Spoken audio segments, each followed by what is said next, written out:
Bonjour, une petite vidéo pour des élèves de seconde. Il sera question de la notion de fonction et plus particulièrement de la courbe représentative d'une fonction. Dans cet exercice, on note C, la courbe représentative de la fonction f définie sur R privé du nombre moins 1 par f de x égale 1 sur x plus 1.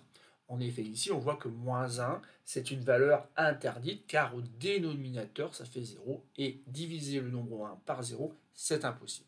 Néanmoins, la question c'est la suivante. Les points suivants appartiennent-ils à la courbe C? J'ai 4 points A, B, C et D qui sont donnés avec leurs coordonnées. Il va falloir vérifier si ces points appartiennent à la courbe C. Je vais commencer par un petit rappel. On définit donc la courbe représentative CF de la fonction f dans le plan muni d'un repère comme étant l'ensemble des points M de coordonnées x, y du plan tel que le nombre x appartient à l'ensemble D, qui est l'ensemble de définition de la fonction, et tel que y, l'ordonnée, soit égal à l'image de x par la fonction f. Donc ici, j'ai représenté ce que ça peut donner de manière un peu générale. On a une fonction qui est définie sur un ensemble qui n'est pas R tout entier, car on voit qu'il y a des valeurs interdites. La fonction n'est définie que sur l'ensemble moins l'infini, A inclus, union, B inclus, plus l'infini.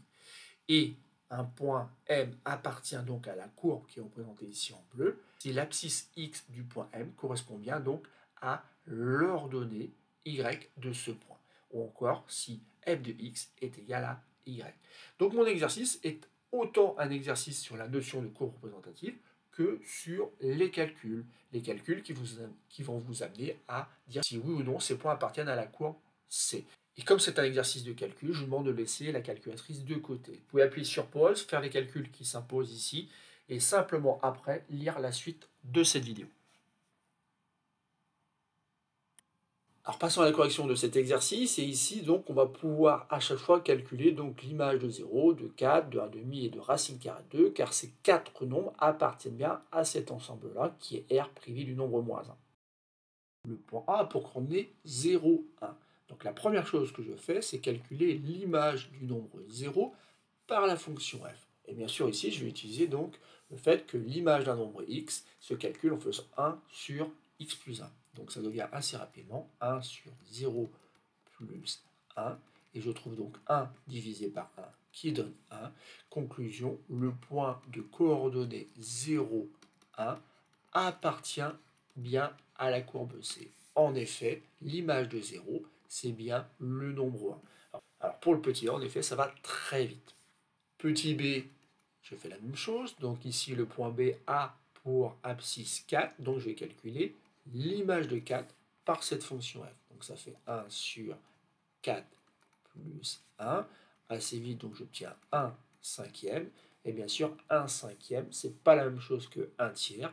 Donc ici, la conclusion, c'est le point B de coordonnées 4, 1 tiers n'appartient pas à la courbe qui représente donc la fonction f. Petit c, vous avez compris le principe. Donc maintenant, on va calculer l'image du nombre 1 demi et on va vérifier si oui ou non l'image de 1 demi est bien 1 tiers. Alors là, attention, on va rentrer un peu plus dans les calculs. En effet, ici, donc, on a un calcul qui s'écrit 1 sur 1 demi plus 1, un calcul en écriture fractionnaire. Mais normalement, ça ne pose pas de problème. Au dénominateur, on a 1 demi plus 1, ça fait donc 1 demi plus 2 demi. Et donc, assez vite, on a 1 sur le résultat de cette addition, 1 demi plus 2 demi, ça fait donc 3 demi. Et donc j'obtiens 1 sur 3 demi, autrement dit, j'obtiens l'inverse de 3 demi, et l'inverse de 3 demi, c'est tout simplement 2 tiers.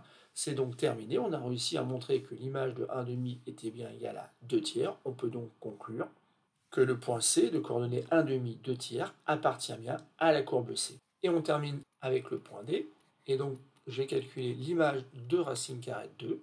Alors ici, il faut faire attention, mais l'image de racine carrée de 2, ça donne dans un premier temps donc 1 sur racine carrée de 2 plus 1. Et normalement, vous avez vu que par convention, on ne laisse pas une racine carrée au dénominateur. Et pour faire disparaître cette racine carrée au dénominateur, il faut multiplier par ce qu'on appelle la quantité conjuguée. C'est-à-dire qu'on va utiliser donc le fait qu'au dénominateur, c'est racine carrée de 2 plus 1. Pour multiplier par racine carrée de 2 moins 1. Bien sûr, si je fais quelque chose en bas, je le fais aussitôt en haut. Et d'ailleurs, au numérateur, bah, ça fait très vite racine carrée de 2 moins 1, alors qu'au dénominateur, en fait, on va pouvoir utiliser une identité remarquable. On a bien quelque chose de la forme a plus b facteur de a moins b, ce qui donne donc racine carrée de 2 au carré, moins le nombre b au carré qui vaut 1, moins 1 au carré. Au numérateur, je ne peux pas faire grand-chose. Par contre, au dénominateur, ça fait racine carrée de 2 au carré qui donne 2, moins 1 au carré qui donne 1. Vous l'avez deviné, au dénominateur, on va avoir 1. Mais attention, ici, on ne va pas laisser cette quantité écrite comme ça, puisque racine carrée de moins 1, le tout divisé par 1, ben c'est tout simplement racine carrée de 2 moins 1. Bon, c'était pas évident au départ, mais en fait, oui, l'image de racine carrée de 2, c'est bien racine carrée de 2 moins 1 par cette fonction f. Et donc la conclusion, c'est que le point D, avec ses coordonnées un peu bizarres qui s'écrivent en fonction de racine carrée de 2, ben, il appartient bien à la courbe qui représente donc cette fonction f.